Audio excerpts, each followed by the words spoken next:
Hello and welcome everybody to episode 2 of the podcast we like to call Fateweavers. So two, let's go. Today we'll be talking about a little bit of Warhammer 40k. You can call me Bees, and I'm here with my co-host, Mr. Ooh, Tolovetrouble. That's me! He's the guy. So, how's it go? How's it been? Now it's episode It's 2, you nervous? it's I mean, nah. Yeah, Nervous? We got this going? there's not really a whole lot to talk about. Wow, rude. There's This is always the something same to recording talk about. section. Wow, way to fucking Yeah. doing the magic, boy. Yeah. Unbelievable. On the A second little bit of episode. behind the scenes for all of you two people watching this. Unbelievable. Already coughing up the magic. You're Yep. supposed to put that shit in episode 100. There Be is no magic. There was no magic in the first place. But yeah. It was one session all along. Dun dun dun. But So has yes, anything sir. happened to you since we last recorded? I just finished watching Dead Space. It was pretty cool. It Oh was yeah. pretty nice. I enjoyed it. Tweeted some couple things. Trying to figure out what I need to do next afterwards, video recording wise. How about yourself? You play any I video wouldn't- game? I went and said hi to my cat. Oh, nice. I did a quick run or two of Binding of Isaac. Oh, nice. What are your cat's names? So I have Odin. He's my little one-eye boy. And then there's Loki. You have looks like a Odin cat and named- Loki. He looks like a cat named Loki would look like. Oh, I see. And then there's we call her Debus, but her name is Hella. She's old.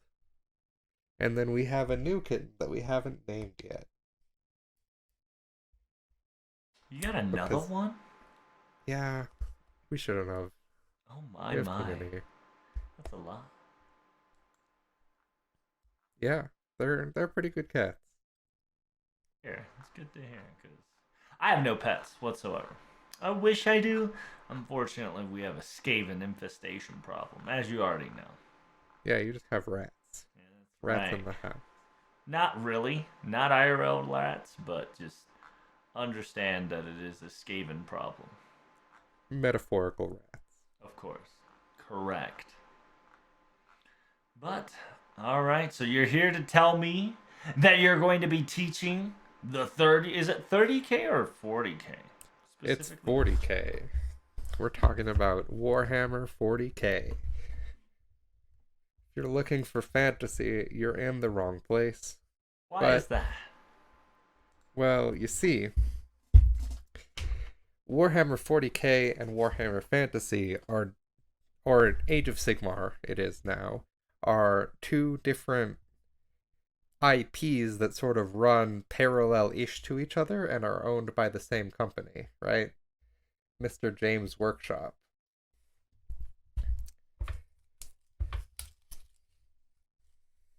But I prefer Warhammer 40k. There's reasons, but probably not right now. We'll have that conversation a different day. Got you. But Well, 40k. Okay. So 40k, above anything else, I would say it's a setting, right? It is a framework for people to tell basically their own stories because it's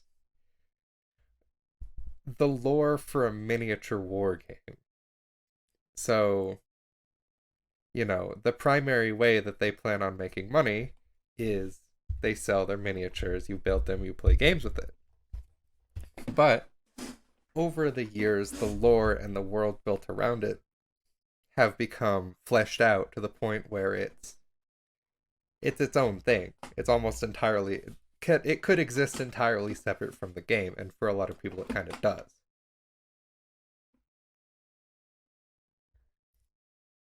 Okay. And so I figured that since today or that since it's the first episode of this, I would talk about what is the Imperium of Man.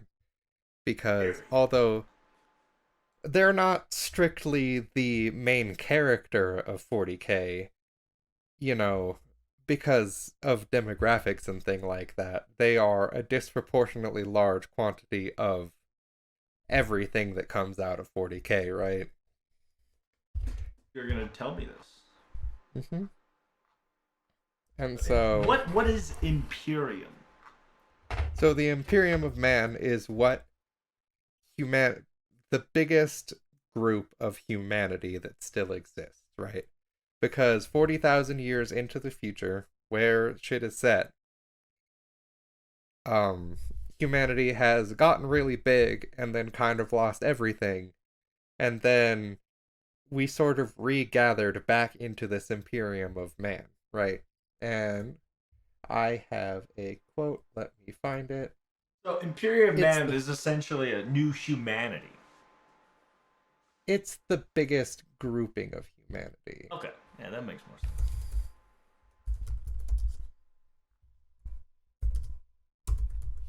It's the biggest faction, right? Or Or it's okay, the biggest. It's the yeah. I guess you could say it's the biggest human faction gotcha, gotcha. because there are other factions, and they all more or less equate to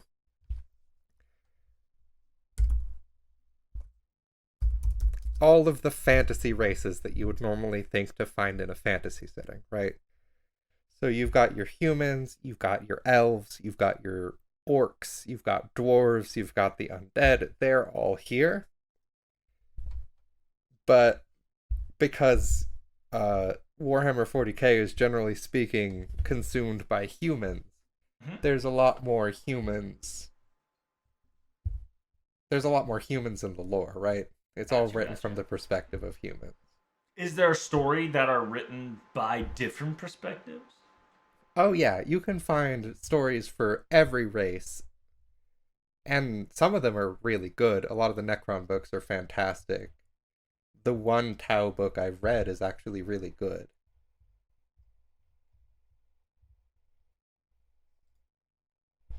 Oh, gotcha, gotcha. Is there dragons in this? You can find Or them, but dragonoid? they're not common. They don't really exist, no. I gotcha, I gotcha. It's sort of written in such a way, the lore, that everything takes place within the Milky Way galaxy. And in the Milky Way galaxy there are at least a few million stars. So that kind of gives you the scale for how everything happens in. And so anything that you want to write, as long as it doesn't uh contradict what is officially written, Hmm? can be canon, right? Oh, interesting. So any sort of world, any sort of story that you want to write can be just as canon as anything else, as long as you're not like, oh yeah, this one guy snuck into the Emperor's throne room and killed the Emperor of Mankind. Like, that doesn't happen. That didn't happen. But just about anything else is doable. Can you not make a story about an empire just going back to its fucking chaotic nature because of that said person died? Well, I mean, specifically the Emperor of Mankind, there are kind of things that are canon and that they've written about. What? And if you like writing about anything like that would be kind of taking the piss, right? Okay, okay. So you can write whatever you want, but if you're gonna write things that would be a large event in the full course of 40K, that's not, no one's gonna take that seriously. You know what I mean? I gotcha. I was just wondering. So yeah, continue, continue.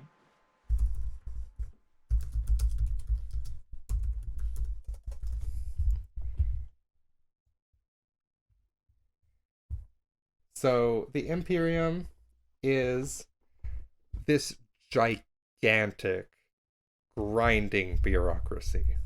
Gotcha. So to give you a sense of scale, the Imperium controls 1 million worlds, at least, Wow. give or take, right? That's a fuck ton of worlds they control. Right.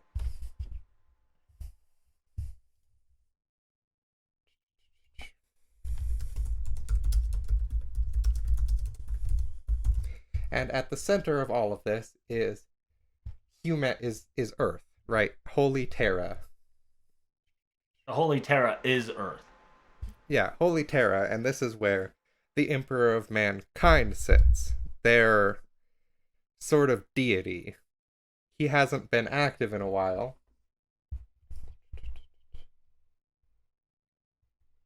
Hasn't been active in a while? What do you mean? Like he was in the shadows? Or... Well, specifically around 30,000 years ago, he was, for all intents and purposes, killed. So, for the most part, he is a corpse sitting on a throne that is life support, and the only major thing that he definitely confirmed does is he produces this gigantic beacon that can be Okay. seen by certain members of the human race. They're called navigators. And so everything in the Imperium is based on the religion that worships the Emperor of Man. Gotcha, gotcha. So do you know? Do you get to know that it's a corpse early on, or? Well, there's no. If you know about the Horus Heresy, which is going to be next episode, Alright, alright. you know that the Emperor is dead. Got it. But the the majority of the Imperium maybe doesn't know that he's dead. Oh, only like so, like the highest high tier knows that he's gone.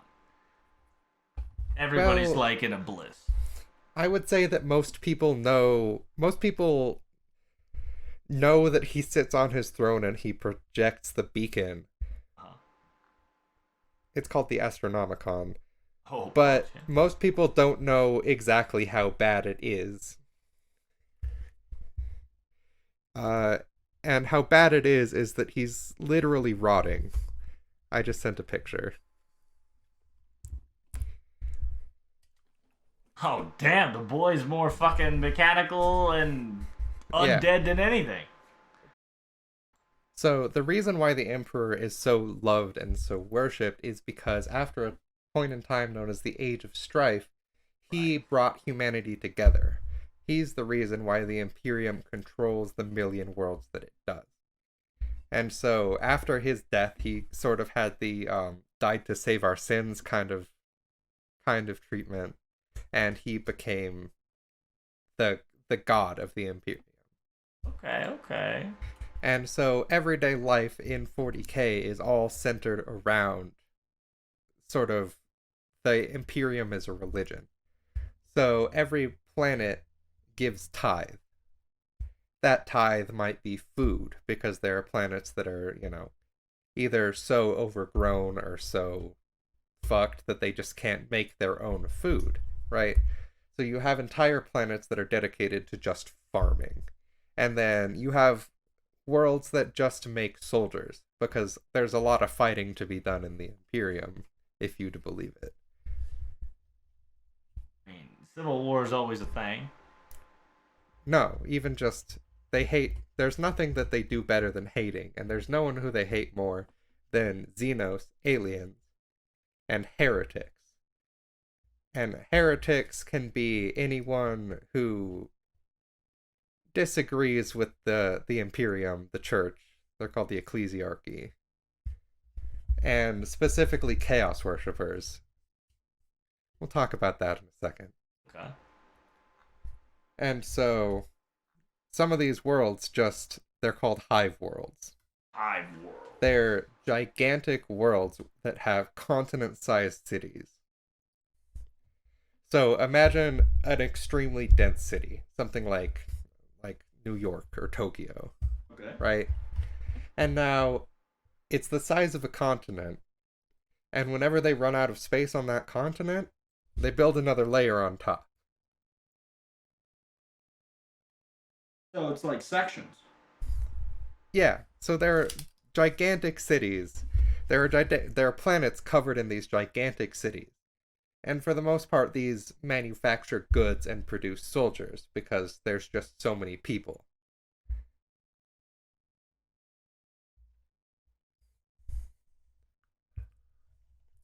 And then there are Mm-hmm. your Forge worlds. Forge. Forge worlds are kind of run by the.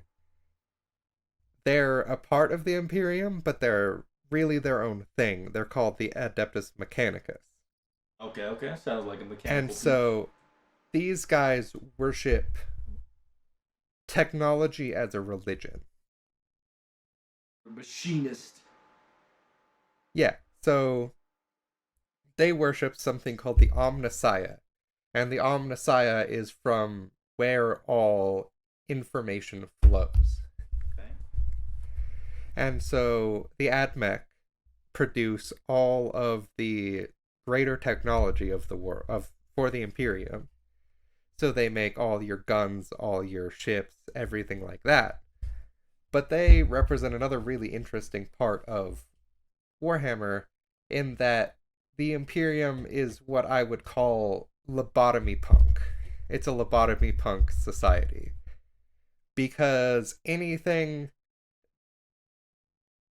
computer that needs to calculate something more than like the time is made with human brains. Okay. Because specifically AI and any sort of hard computer is illegal. In the mechanical world.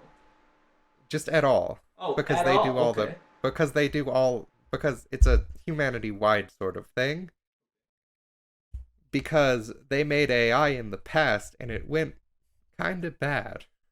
Understandable. And so, anytime they need computers, what they do is they typically take either backgrown humans, uh, criminals, prisoners, what have you, and they just lobotomize them. And That then they sounds. replace their body parts with whatever they need to do the job that they've lobotomized them for. Oh, And interesting. then they just spend the rest of their existence doing whatever they were made for. Yikes. Yeah, Kind of a death sentence in another sentence. it really is. So those guys are essentially a quote unquote soldiers for the mechanical guys. Well, servitors can be used to do anything. So they do have certain servitors that are for combat, but also you might not even end up as a servitor. You might end up as a computer. They'll take these guys and they'll make them into just about anything that would need a computer in it. So, computers, sometimes they're a part of spaceships. Sometimes they just take the bodies and they put them to carry things, to work a manufacturing line. Just about anything these can be used for. Man, that's kind of interesting. A little rough. It's a bit scary, yeah. And so then I guess I should talk about how all of this is sort of held together. Yeah, yeah. Do tell. And it's this concept of the warp. The warp. The warp. Okay. Do tell. And the warp is like if you had a piece of wallpaper, right? Hmm. And that wallpaper is the physical world. And then you peel back the wallpaper and you find out that the sheetrock underneath is made out of asbestos. So the warp is a parallel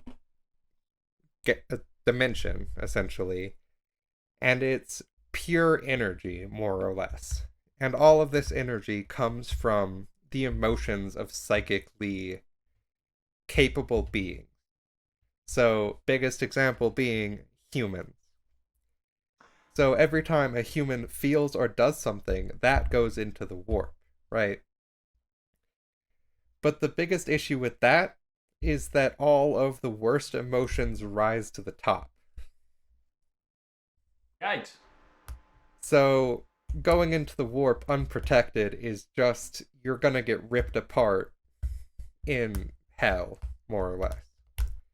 So wait, let me get this straight. So this warp is a out. It's trans dimensioned. It's different. It's a Yes. existence outside of the physical plane. Correct. Yeah. And it's pure energy. It's there things can manifest in it, but for the most part it's just energy and emotion. Okay, energy generated by emotions, Yeah. which is affected by planets or just Uh in general. Living things. Okay, so Specifically living psychically things. capable living things. Okay, so psychically living things manifest this unconsciously in the warp. Yes. Okay, and So the this. Okay, go ahead. Go ahead. so the warp exists, and there's kind of a couple uses for it. First off, it's fast travel. You know how the nether works in Minecraft? I do. So it's like that. It's like a much scarier version of that. So how they do faster than light travel in 40K is they use the warp. So you have this drive, you go into the warp with your spaceships, you go through the warp, and you come out, hopefully. Hopefully, yikes. Hopefully. And you come out and you've probably moved faster than you would be able to in real space. Time gets a little fucky wucky when you're in the warp. Okay. But another good use for it is that it can be used by these mutants generally called psychers. I'm assuming Psychers, those are. Yeah, go ahead. so normal humans put into the warp. Psychers can put in and take out of the warp. So they're like. And what this Okay, is it's okay. essentially space magic. It's space magic. Wait, so are psychers still humans?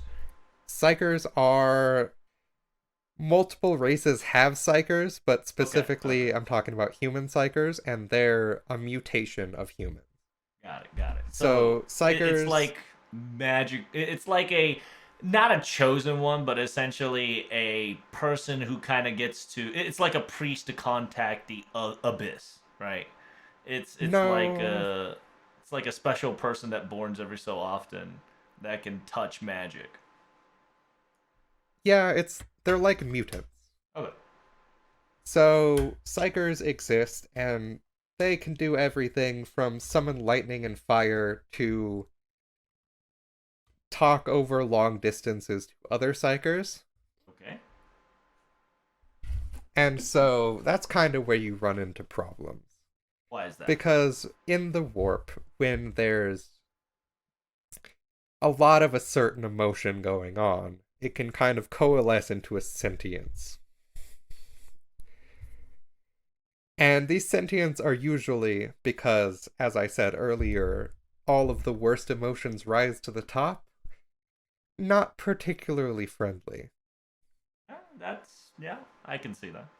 And so the four largest of these sentiences are called the four chaos gods. Yikes. You would know who they are. It's Korn, Slanesh, Zinch, and Nurgle. This is one thing that they kind of share with fantasy. And so Korn is the god of war, death, and destruction. Slanesh is the god of sex, excess, and perfection. Sex, Zinch, excess, Z- and perfection. yeah, All of it in one. all of it in one. Damn, that's kinky. Go ahead. I'll these guys will definitely get their own episodes. But this is sort of a an Intro. overview for now. Yeah. Zinch is the god of lies, knowledge, and trickery, magic, even. And Nurgle is the god of disease, death, and decay. Oh. And so these are sort of the four things that dominate the warp. And they do like to be in the warp, but what they like more than being in the warp is killing psychers Oh, that's unfortunate. and just eating souls as a concept. So these psychers are, for that reason, very dangerous. Because if you can touch the warp can unfortunately touch you. The El Abyss Classic. Yeah, so although these psychers can do all this very useful stuff by touching the warp, if they're not trained, so when they're young or if they grow up without proper training, they can become portals for demons. Oof. And this makes them dangerous and generally frowned upon, even though they are de facto the most useful thing that the Imperium has.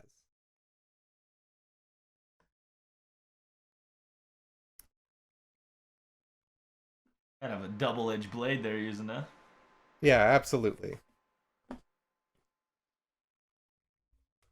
And so these psychers are used for mostly for A, communicating long distances through the warp, because warp messages can be sent faster than light.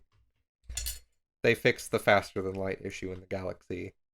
And sometimes they're used in combat, sometimes they can be higher ranking officials, but probably their most important job is to be sacrificed to the Emperor of Mankind to keep him alive. Wait, the Psychers? Yes. Oh no. Yeah. So at any given time, there are 1,000 psychers sacrificing their life force to the Emperor to keep him alive, because if he died, that would be a very bad thing. So you say that, right? And Yeah. that's because he holds the beacon. Mm-hmm. Does the Psyker see that beacon? Or So actually, thanks for the segue.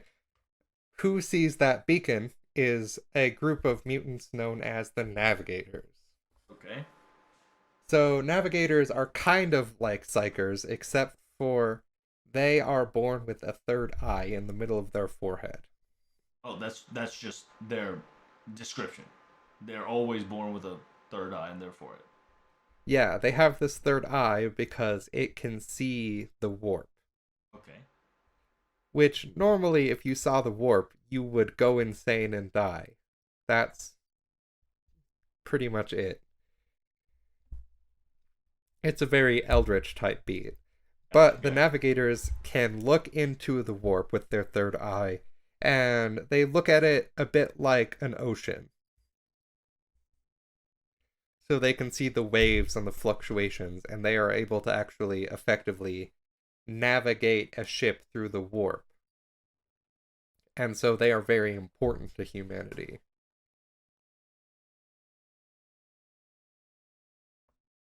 Because, you don't get anywhere if you're not using these guys. If you can't go in the warp, you can't get anywhere, and you can't navigate the warp without navigators. Yeah.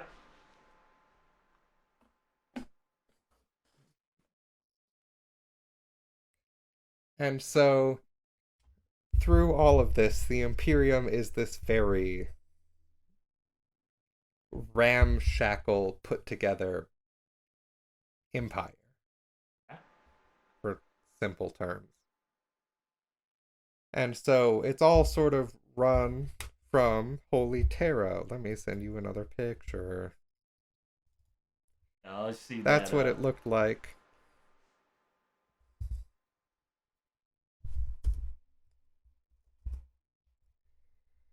There we go. Damn, is that a human world? So that's the whole galaxy. Oh, that's the whole galaxy. That's the whole galaxy. Smaller than I thought. So at the center of that circle there, I'll put this up. I'll link this. But at the center of that circle there, where everything radiates from, is Terra. And so there are four segmentums, they call them. There's segmentum obscurus, segmentum or ultima segmentum, segmentum tempestus, and segmentum pacificus. I like the four C's. Yeah, yeah. Yeah.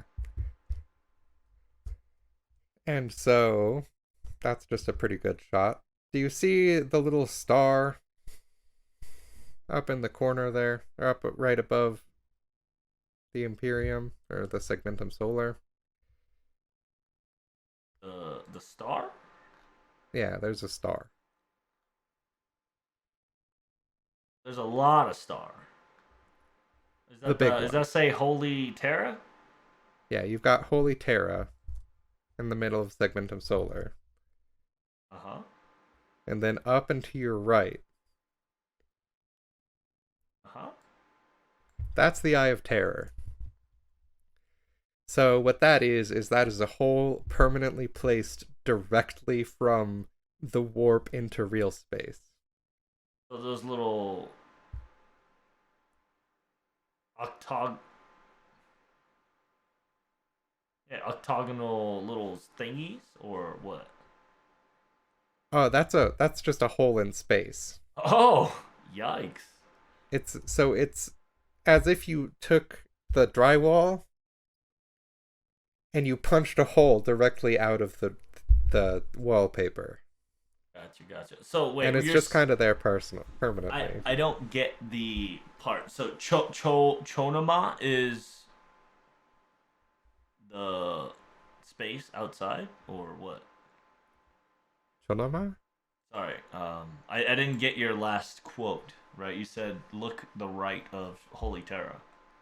So top left of Holy Terra, you see that the octagonal thing, that's the star? Yeah, the Eye of Terror. Yeah. That's the Eye of Terror. That's a hole punched directly from the warp into real space. Ah, gotcha. I was looking at Maelstrom. That's why I was a bit The confused. Maelstrom, that's like a smaller one. Okay. It's not common for the warp to kind of leak into real space, but the Eye of Terror specifically is the biggest one. Gotcha, gotcha. And it's permanent. It doesn't ever go away. Oh, but the And other little so one does? it's always there, but I don't think it's not a hole like that. It's Okay, I got you. just a permanent storm. Gotcha, gotcha. Now, for the majority of history and for the majority of everything that's been 40K, that's kind of what the universe, what the galaxy looked like. So, I got another picture for you. That's what it looks like now. Huh? It's a little bit different, but It's. What do you all mean of it's the a little fucking different? The whole galaxy's like sucked away from its life. so due to current events, all of that purple you see, that's all the Eye of Terror now. Oh my The Eye of Terror god, has the gotten a little bit bigger. Eye of Terror got fucking. It's connected to Maelstrom. Yeah, and it's cut the Imperium in two. Oh my god. And so what happened there, that'll get its own episode. But the long and the short of it is that Chaos and the gods have worshippers. I should have probably talked about this sooner. But Chaos and Well, its god have worshippers. yeah, but we're specifically Because, talking about humans, so we haven't gotten there yet. yeah. No, there are a lot of Chaos. The majority of Chaos worshippers are humans. Oh, okay. Because as giant complexes of human emotion, there are certain humans to whom these chaos gods and what they represent are very appealing. And so they offer power.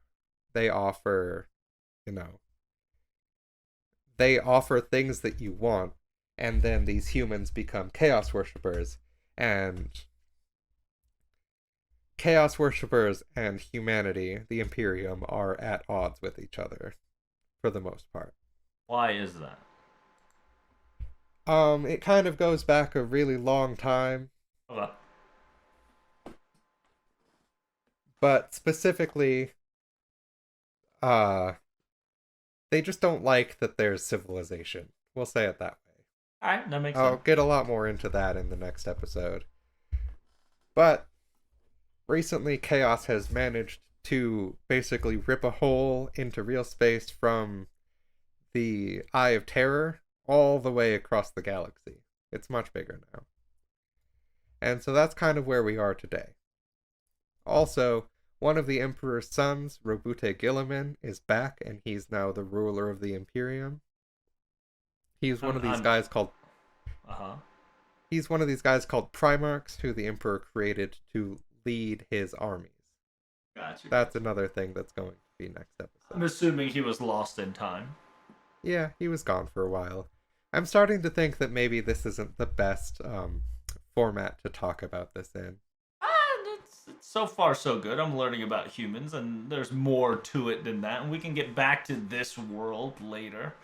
You are Yeah. trying to specifically focus on humans, so let's get back to that. And so I'm going to take some time and I'm going to give you an idea what kind of life looks like for your average human. Okay. So, the vast majority of humans are living on hive worlds. Got it. And so, when you live in a hive world, everything, it's a world. You live in a big city. There's probably businesses. There, you have to eat, so there's probably restaurants, everything like that. But the general majority of humans work in these things called manufactorums. And Did you just send me manufactorums. Manufactorums? What? Is that Manufactorum, or is that just No, the Hive City? that's a hive city. Oh, And so manufactorums are these giant assembly lines. So maybe you make bullets. Maybe you make guns. Maybe you make sprockets. But the average human will probably work 14-hour shifts every day in one of these manufactorums. damn, just like us, Paul Chan. Oh yeah, it's hits a bit too close every now and then. Gotcha. Or you might just slip beneath notice in these hive cities. There's a lot of gangs, there's a lot of, you just do city things. But you'll Yang probably Yang. never see the sky unless you're incredibly rich. Or another alternative is maybe you'll go fight in the wars. There's no shortage of them, as you can probably guess. And so, the biggest militaries that mankind has are called the Imperial Guard. And the Imperial Guard are just absolute droves of humans. Typically, every world is required to give tithe of a guard regiment, and these regiments are deployed in the millions because, on average, a human is not a whole lot compared to what you're going to be fighting in this universe. Think Starship Troopers, Okay. you know. So, A lot of humans, these, a lot of bugs, a lot of monsters. yeah. So, every member of the Imperial Guard is given a las gun, which would absolutely wreck any piece of technology we have today. And it's just their default weapon. Is It it shoots a laser that vaporizes anything it touches. okay? A single shot would blow off your arm, it'd wreck your torso, whatever. The issue is that in a world where everyone is spacefaring, a single las gun isn't worth a whole lot. They're usually referred to as like flashlights or laser pointers. Because when you're fighting enemies armored in titanium or, you know, orcs Base that are armor. twice Yeah, your yeah. size and don't care about pain, right? It doesn't mean a whole lot. And when you're in the guard, on your first deployment mission, you have about a 99% mortality rate. God damn, that bad, huh? Yeah. But, after that, it gets better. Yeah, sure. It's better. It gets better. You know, That's just your survive first deployment, survive the first day, and it'll get better, bro. No problem. really. Or maybe you live on a agri world. Now, agri worlds, their whole point is that they produce food. They produce water, resources, whatever. It's the world But of agriculture. yeah. But some of these are what's known as See? basically a medieval world. Oh, okay. So they literally have medieval level technology Okay. in this imperium of man that is spacefaring and has robots.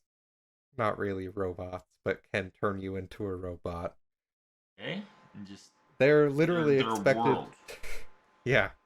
This entire world is just in the medieval era using horses and scythes and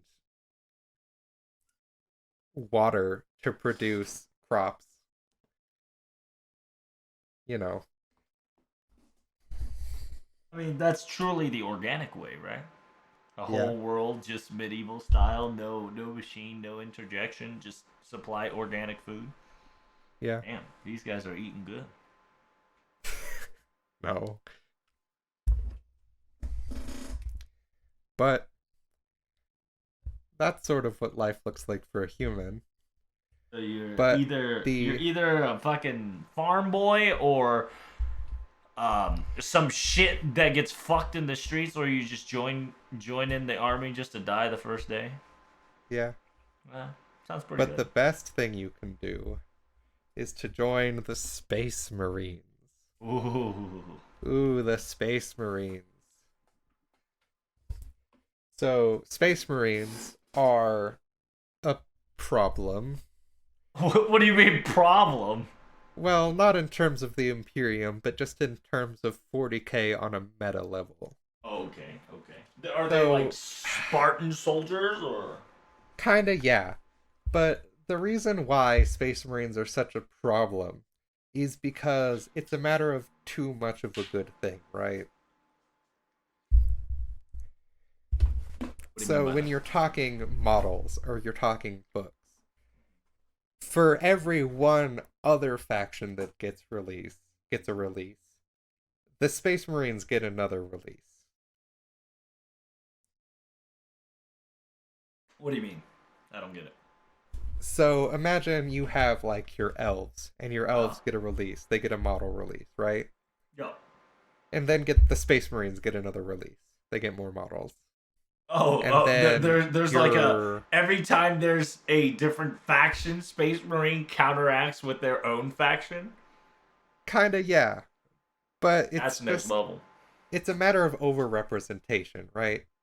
So when Games Workshop releases models, it's more often than not Space Marines. Okay. So people don't like Space Marines because of that reason. Ah, I gotcha. I gotcha. It's But kind they're of like legitimately pretty cool. it's just kind of a more favored towards Yeah. the by dad. Because people like the way that's good to look at it is that Space Marines pay the bills, every other faction buys you coffee. Ah, I gotcha. I gotcha. I would say that literally the Primaris Space Marine Lieutenant character has more sculpts than certain other factions have unique models. I don't know what that fucking means. Sculpt. So What is sculpt? sculpts. So there are more different individual models to represent the single character Primaris Space Marine Lieutenant Okay. than there are individual models for other factions. Wow, that's kind of big. That's only like one or two factions, but I think it's kind of funny. One guy has more fashion model than a faction itself, huh? Yeah. Which, you can do 1,000 different things with this model, but it's a bit absurd, I would say. It absurd. But on the in terms of lore level, Space Marines are the big guys. They're the super soldiers. They're the strongest humanity has to offer. They were made by the Emperor 10,000 years ago. Huh? What? They are you take a young child, usually around 12 to 16, and basically over the course of him growing up, he receives a bunch of different implants that make him stronger, better, faster. Space So, Marines are Halo upgraded Spartans. humans. Halo Spartans, yeah. But before Halo Spartans, because this was in 87. Okay. But what do you mean? Are you talking about the emperor that's currently standing in the throne, dying? Yeah, he did that. Oh, damn! My boy already had a big plan for you guys, huh? Oh, yeah, he did a lot. Well, that's next episode, though. Hey. And so, the Space Marines, think of them as stronger, better, faster, smarter than regular humans. They are better equipped. They know what's going on, because your average human doesn't know what chaos is or that there are chaos gods. Okay. And so one of the things they say is that 100 Space Marines can take a planet, right? Okay. That's how strong they are. But the issue is that there are only about 1,000 chapters of 1,000 Space Marines in the galaxy. So by those numbers, there are about 1 million individual Space Marines. Well, that's not much. Yeah, there are 1 million worlds.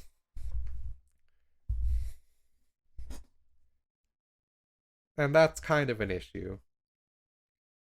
So they are very much viewed as being holy symbols of the Emperor. They're sometimes referred to as the Emperor's angels. Oh, damn. And each chapter has a very different flavor, right? So you have your Ultramarines. They're the poster boys. Every time you see a Space Marine packaging, it's them. They're the Ultramarines. And that's because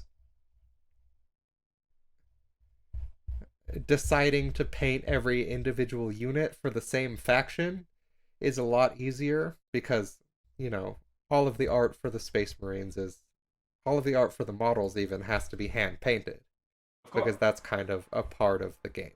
It is pretty cool that I noticed about 40K is that even though you can have set colors, you can have your own designs to kind of Mm-hmm. make it flashy and cool.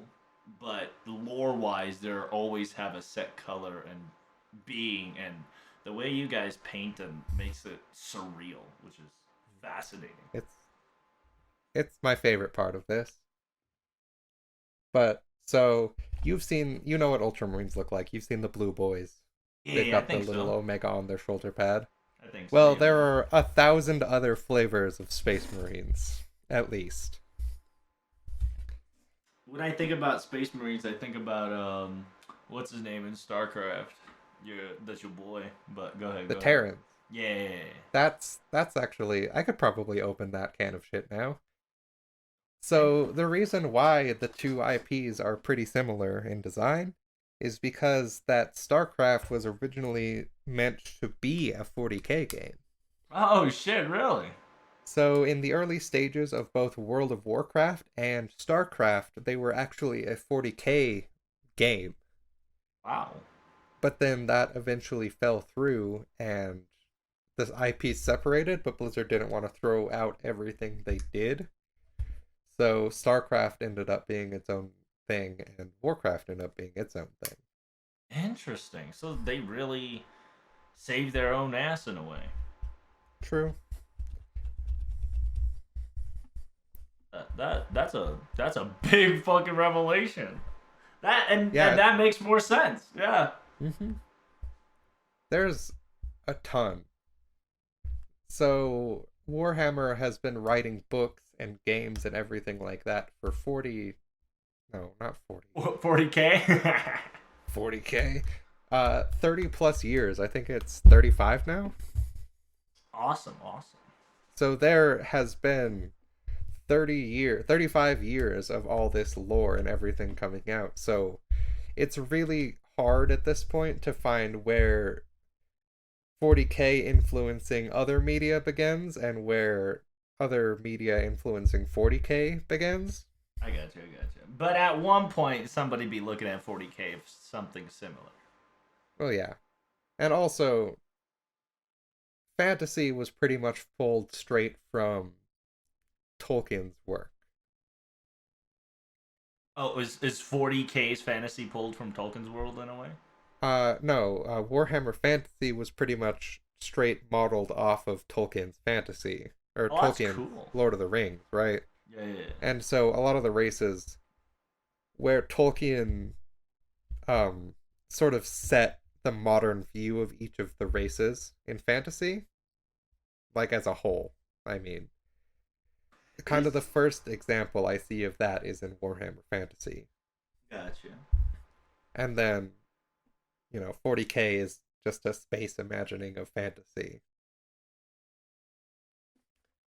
It is fascinating how vast and how large the 40K world is. Like compared to Fate, it's nothing compared to Fate, right? Because it's Fate's tiny, tiny. Yeah, Fate is worldwide, but it's very convoluted on the inside. So it's not galactic expansive, but it is very expansive in scale, right?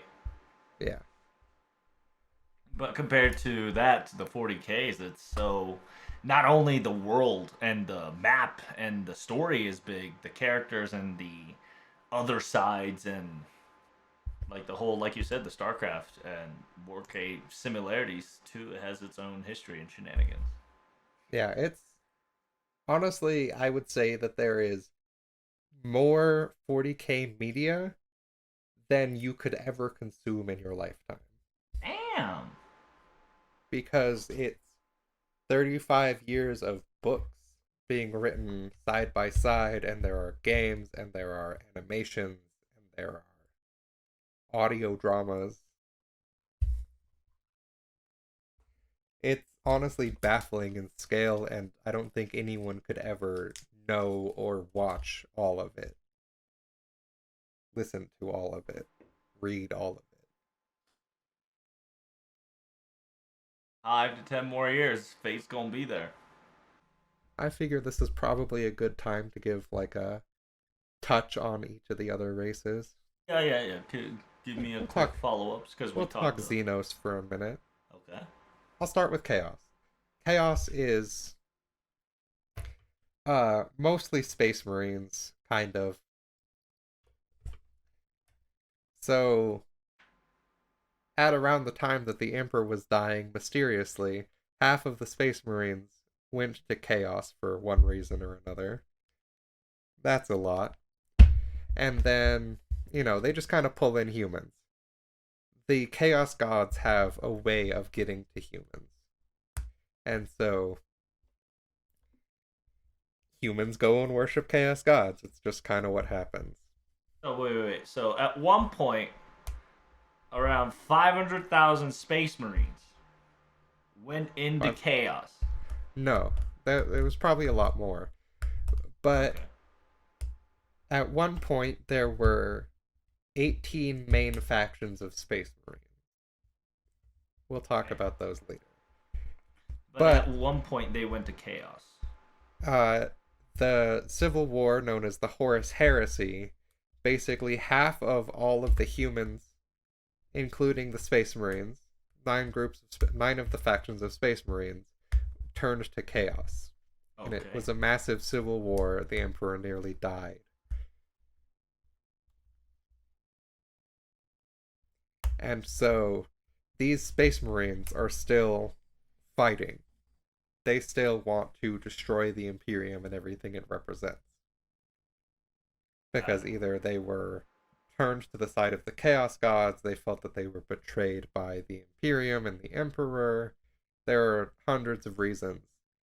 There are still chapters of Space Marines that turn because either they are corrupted or that they feel like they've been wronged or they are in some way rejected from the Imperium.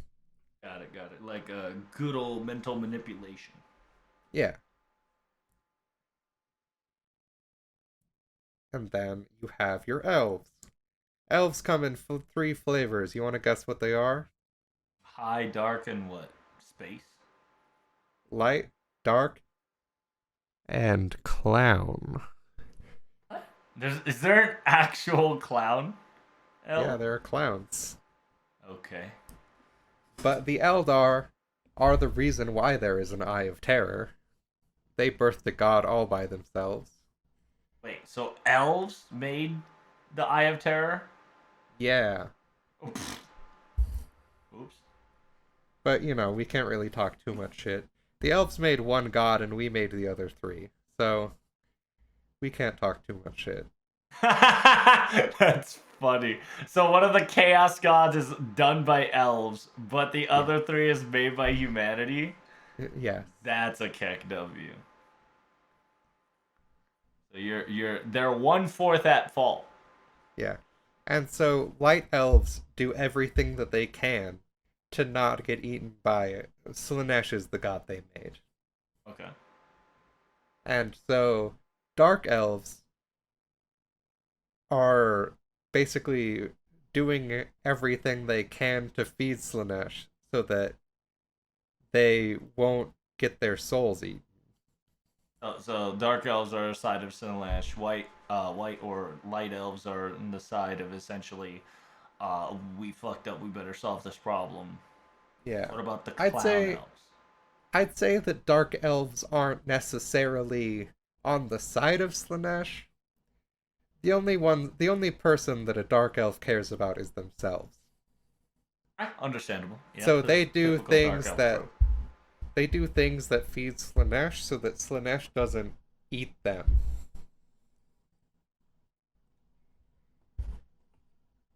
And then clowns have their own goals. Yeah, They what want to the put on plays. Are they just essentially elves just for entertainment? I'm gonna not talk about them too much because they Okay. definitely deserve an episode and they don't Okay. have enough lore. Oh, that's So unfortunate. they have their own goals, but they're definitely a distinct third faction. Okay. They're pretty neat. And so then you've got the orcs. The orcs are a fungal race. So they grow from mushrooms. And all they want to do is fight. What? Wait, so they're fungus creatures that is just bloodlust? Yeah. And Okay. so all they want to do is fight, and every time they survive a fight, they get bigger and stronger. Oh, interesting. Oh, interesting. And so when there are enough orcs and there's a sufficiently strong orc in an area, the big strong orc becomes what's called a war boss, and he leads what's called a Wa across Oh, I heard of that. space. To an Yeah, extent, the wall, which is like essentially a orc stampede. it's a Cockney way of saying war. Wow. And This is very so funny. they're an So, issue. does that just happen spontaneously? It would just if there's that circumstances happen. Is it just a Yeah, biological it's trigger? yeah. So Wow. because all they want to do is fight, and nothing's a better fight than going out for a rip, you know? Yeah, true, true. And so they're an issue because sometimes they'll just show up and all they want to do is fight. Wait, did they have space technology? For Oh, the most part, they get around using these things called uh space hulks. what? So when a ship gets lost in a warp, in the warp. It's in the warp. The warp is horrible and mutating even to metal itself.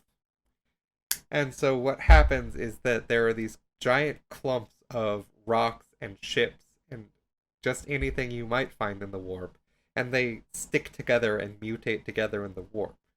Uh, And so orcs will find these and get on them, and because these things, are they affected by the warp? yeah, no, Okay, it's one of the because I was thinking because it's biological, right? And if they're fungus well, type and they're so uh, crazed in fighting, right?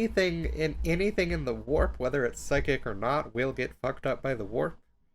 But the orcs are slightly less affected because of Yeah, the orc shit single-mindedness. that Yeah, yeah. talks we'll talk about otherwise. Okay.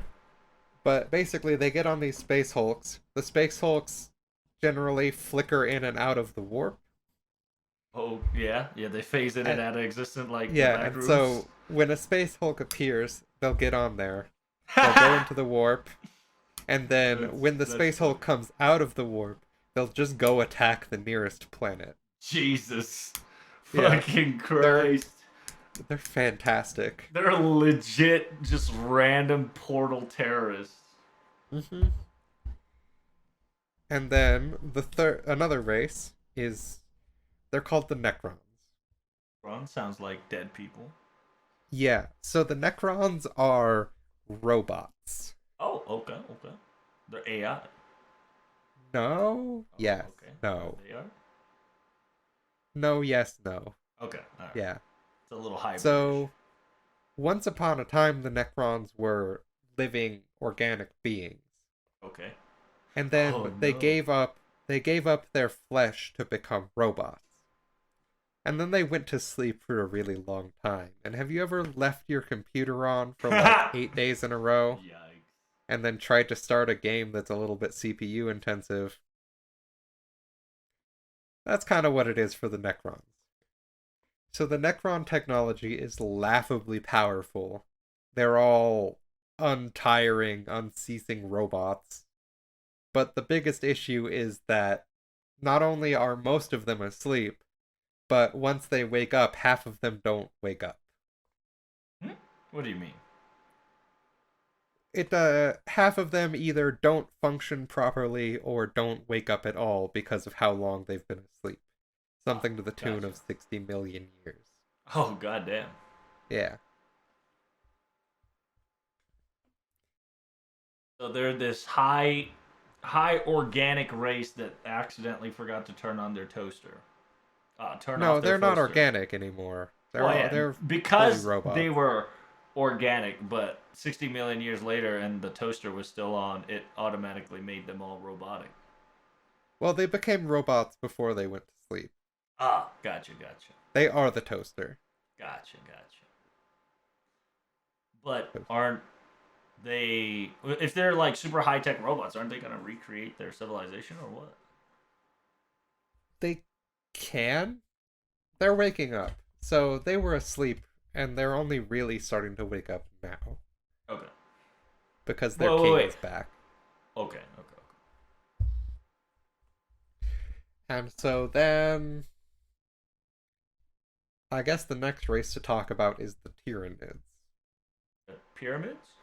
Tyranids. Tyranids. Tyranids. They're gigantic bugs, and all they want to do is eat. Oh, pretty simple. They came from outside of our galaxy, and they're invading from the outside in. Okay. They're just legit bug invaders. They're bugs, yeah. So what they do is they show up at a planet, they invade the living shit out of the planet, and then they eat all of the organic matter, all of the oxygen, and all of the water from the planet, and then they just leave an empty husk behind. Oh, god damn, it's fucking Galactus! Yeah. Literal Starship Troopers. Okay, so essentially they're a creature that is just planet consumers. Yeah. They are arguably the biggest threat to the galaxy aside from chaos. I was about to say, but like, there ain't no fucking biggest threat to the galaxy. There's fucking chaos that just wants nothing but destruction.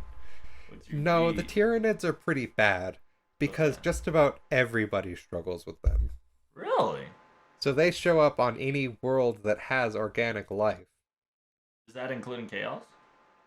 They don't eat chaos, but they'll still fight it. Oh,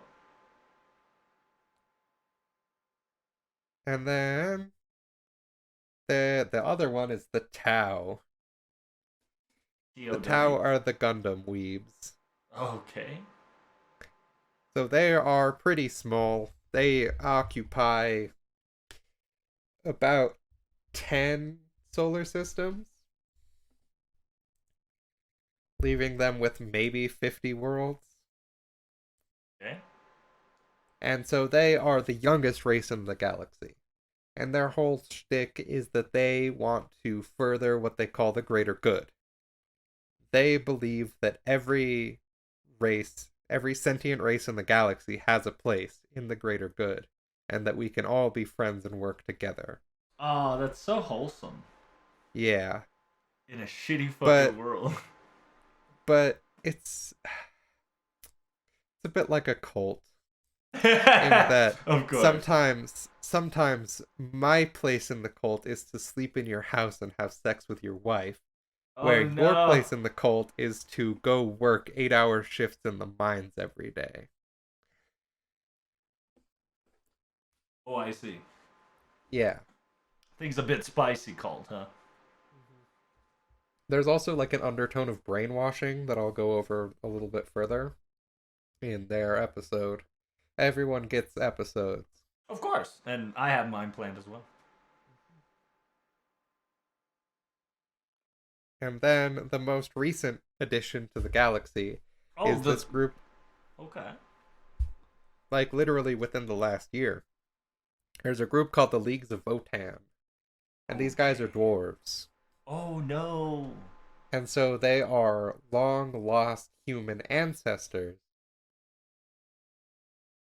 who lived at the galactic core and didn't really get wrapped up in all of the His shit. Imperium of Man creation. And so they're just out doing their thing. They're dwarves. They grudge. That's a grudgin'. And their biggest thing is that they worship these gigantic AI machines. Oh no. But their AIs have been on for so long that it's like the Necron toasters. They don't work too well anymore. They're a little funny.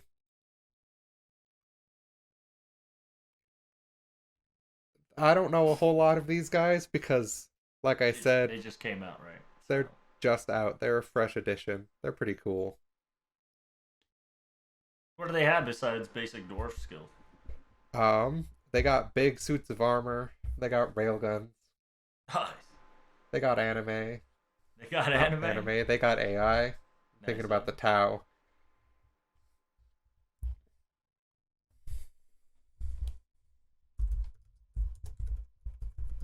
That's a lot of races in the this world. Yeah, and then there's you can break it down further. There are sub factions in each.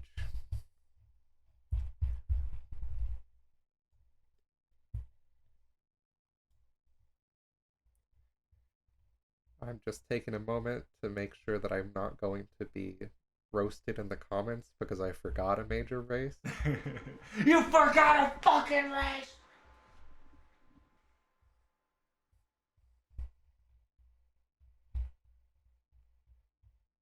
I think you got most of it. If not, you can cover in the next episode. Oh yeah, they'll all get their own episode. There's more there's more content than you can probably ever do on the podcast. Lies! We shall cover them all. We shall cover it all. At least the best of it. That same This thing is goes with fate. that's the basics of humanity in 40K, I think. Basics and tribes at 40k. Nice. And next time we'll be talking the founding of the Imperium and the Horus Heresy. Dun dun We probably dun. won't even get there yet. We'll probably just talk about the Emperor, The beginning. the beginning. That sounds great.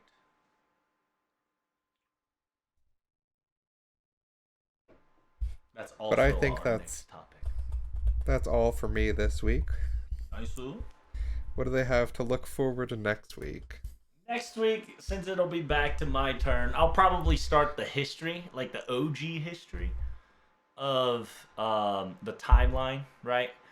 I will tell you the vaguest timeline as possible because technically, interestingly enough, Fate, while it has its canonity, and I've been told you in the last episode that there is this one straight timeline, um, it's not 100% canonified. And people can argue about it, but we'll learn about what happens, the origin of magic, and how they got there, and talk about the clock tower and the associations to it. Oh, hell yeah.